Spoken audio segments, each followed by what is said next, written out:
All right, today we've got the Project Gladiator in the shop and we are installing the Redarc TowPro Elite.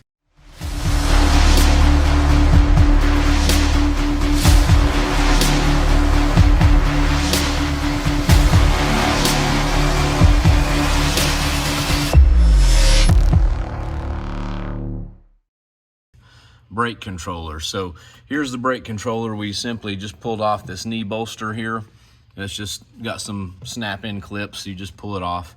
But we used a couple of sheet metal screws to run this into the dash. Now, you cannot zip tie this to a harness. It needs to be mounted to a rigid surface for the accelerometer to work. So what we did is we got some sheet metal screws and ran it in. Redarc makes a bracket to mount this here, but in my opinion, it's just not even worth $10. So there's a good place for it to securely fasten, so we did that. And then on one end, you've got the big connector, and we bought the ready harness that just plugs directly into the Gladiator's dash, or if you have a JL, you can put that into the tow package. On the other side of the TowPro Elite, we've got the smaller control cable.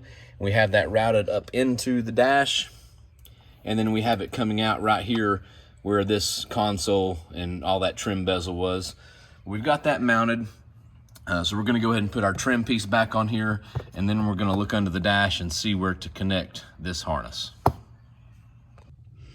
All right, we snuck up under the dash, and you can see the connector here for the harness. It's got some tape wrapped around it. That was taped up to this harness right here, way up in there, so it's kind of hard to find. So now we're just going to snap these two together and secure our wire harness up here out of the way. All right, so here on the dash center bezel, we've put the switch into the dash. There used to be a 12-volt outlet right here, and since these trucks have plenty of they've got a couple of USBs, they've got one in the console. What we can do is we can repurpose this wire here to power up something here, maybe possibly up here on the dash later.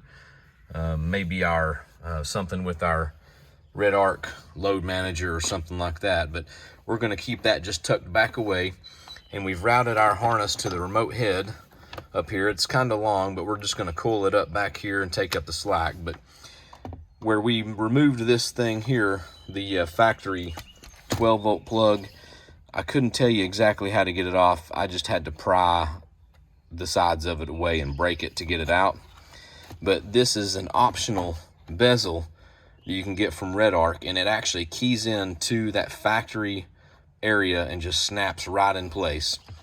No trimming required, and you can see there's a little bit of a gap, but that's equally all the way around that bezel, but it is snapped really nicely in place. Now when you install this, you've got a stick-on indicator here, and that's the little white tab with the sticker around it. And you want to make sure that when you install this, you turn this thing either all the way clockwise or all the way counterclockwise before you put this knob on. So all the way clockwise is going to be level 10, and then all the way counterclockwise is going to be level 0. That way you have that indicator of where you know what works if you have a couple of different trailers that you pull. But now that we've got that in, we're going to go ahead and snap this bezel back on and secure our wiring in place and put this thing back together. Okay, so we've got our center console bezel stuff back in place. Trailer brake controller is in, looks pretty. And we went to go pop this knee bolster back on and noticed these two tabs here. I don't know what those are for. It looks like they held something on a certain model. So we're just going to trim these off and then snap that bezel back in place.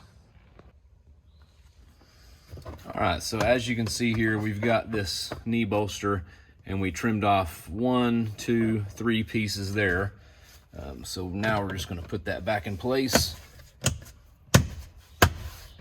and it snaps back in and fits just great.